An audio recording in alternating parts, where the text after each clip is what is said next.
So, the teachings of Jesus have always really inspired me because they're so simple and they're filled with presence. The two that are coming to mind today are his teachings on love, or no, not love, the opposite. His teachings on lust and hatred. There's that quote in the Gospels where he speaks about love, keep saying love, lust. He says that he who looks upon a woman has committed lust, or looks upon a woman with lust in his heart has committed adultery. And he says the one about anger, he says he who calls his brother a fool has committed murder. It's so intense, isn't it? It's so bizarre even, because we don't even think anything of this. We carry a lot of hate in our heart towards people. They might have done something that actually deserves the anger, right? It's not even like they didn't do anything. They might actually have done something that really hurt you, or crossed a boundary, or violated you in some way, and you feel angry, and you feel probably rightfully angry. And of course, I'm a man, so there's women are beautiful, women are alluring, women are they just have a draw from the man. So once again, we look at women all the time, and I myself, I'm included in that category. But when the lust is conceived in the heart, again, she might be beautiful. You might even want to get to know her. But when that lust gets conceived in the heart, ask yourself, how does that feel to you? How does that actually feel in your being? And likewise with the hate, okay? Someone does something that upsets you or angers you. When you now conceive the hate in your heart, how does that feel? You can go from a real high place in both circumstances. You can go from a place where you're completely clear and completely in a state of peace and gratitude and love. And I don't mean that as an idealist. I mean that in a genuine state where you're in a state of presence, you're in a state of gratitude, you're in a state of, you could say, oneness with life, in a meditative present state. You could be there, you could really be there. Like, for example, where I am right now, I'm in a very beautiful surrounding. This is right next to where I used to live. I've just come down to see my nan today, and it's just so spacious, it's so beautiful. When I was on the train, so beautiful. When I was just people watching, so beautiful. People are beautiful, right? Both men and women. There's a beauty that emanates from everyone. There's a divine spark, you could say, or the Christ consciousness inside of everyone, which is within everyone, right? It's that divine spark. Everyone has that. And then of course the two genders have their own expressions of that inner beauty.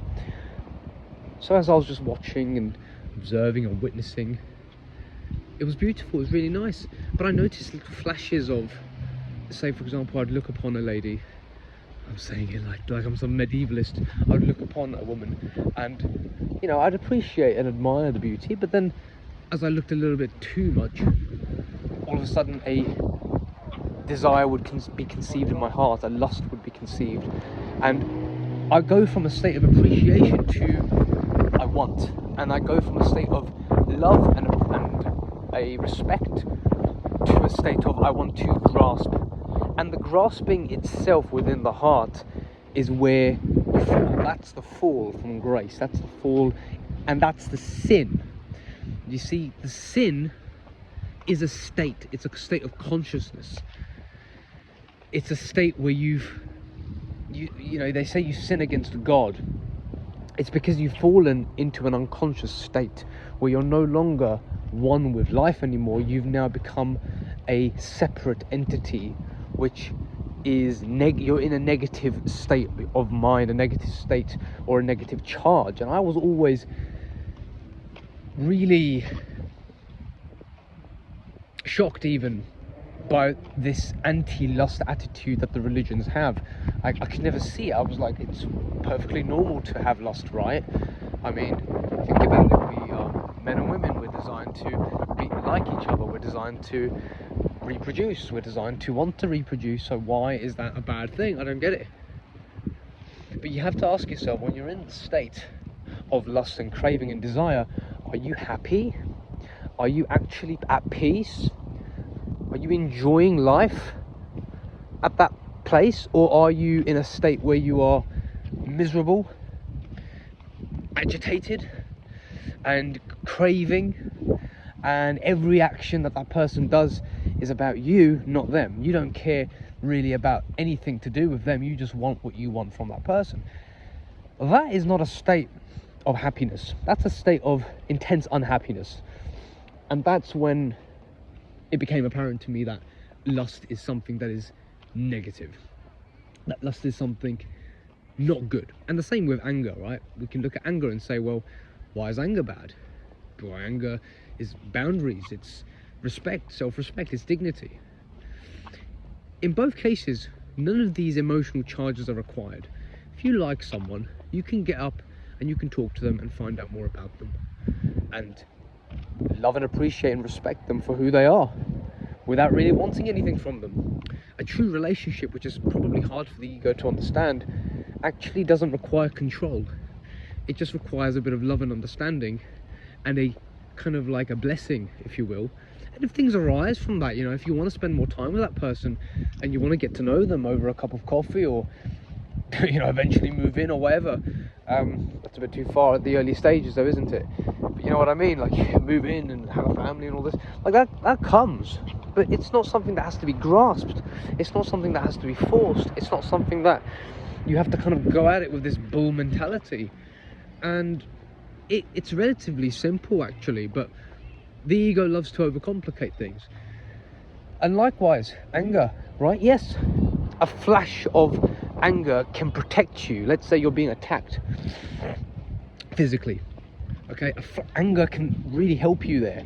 It will grip you, okay? Or a kind of an indignation at wrong maybe will give you the power perhaps to speak up in a moment.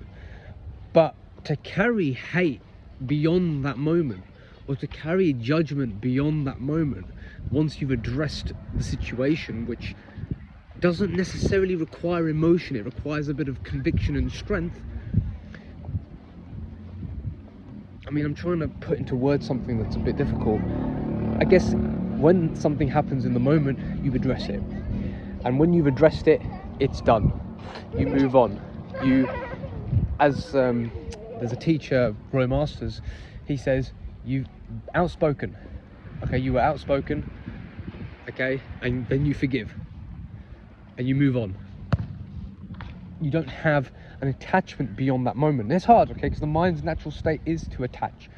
Its natural state is to grasp. Its natural state is to want to try and, take. So that's also something you've got to witness about the mind. That's kind of like how it is in its normal state of affairs, or the ego at least anyway, which is beyond the mind's operations. The ego is the mind looking for an identity, a virtual identity for itself, which again we all have, and I would say we kind of need that a little bit to be in the world. Okay, we need a bit of an identity. We need somewhat of it, because it gives us a form and a structure in the world to be here. However, again, to overly rely on it, to overly kind of engage in it, it becomes a sickness. It becomes a big sickness. But anyway, that's at least what I pondered, the significance of Jesus' teachings regarding lust and anger. That's why he uses those two as a framework, you could say, in his talks. Hope it was useful.